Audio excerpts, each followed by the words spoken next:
Dernière nuit de chasse en baie de Somme pour cette année.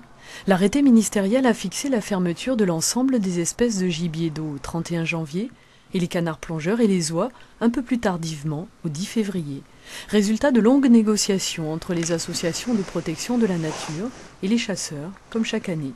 Mais ce qui est nouveau aujourd'hui, c'est que les discussions, toujours âpres, se sont appuyées sur un avis scientifique rendu par le tout récent groupe d'experts des oiseaux et de leur chasse, le GEOC. Les scientifiques ont eu à cœur de fournir les meilleures données qui ont montré qu'en fait la migration des oies s'est décalée dans le temps et de plus en plus précoce.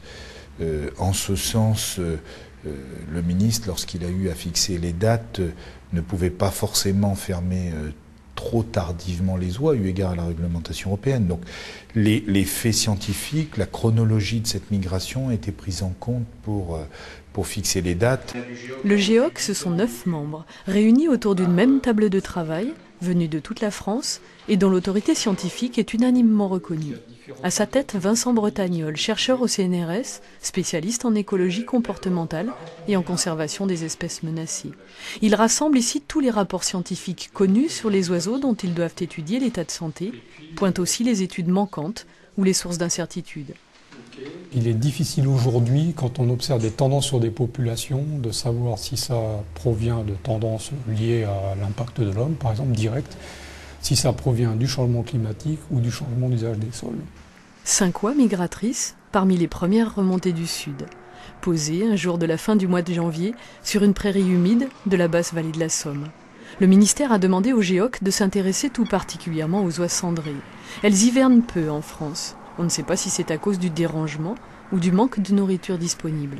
Alors c'est décidé, une zone expérimentale verra le jour ici, dans les prairies qui entourent le chalet de Blanquetac. En coupant l'herbe à ras pour une meilleure nourriture, en agissant sur le dérangement, on peut mieux comprendre.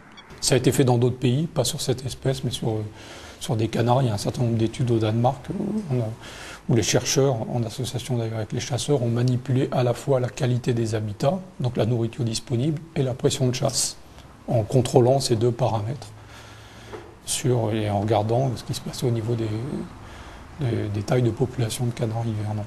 D'autres chantiers encore pour le GEOC, réfléchir au prélèvement maximum autorisé pour la chasse à la bécasse et aussi étudier les espèces comme le courlis cendré pour lesquelles un moratoire de 5 ans sans chasse avait été décidé il y a maintenant 1 an et demi.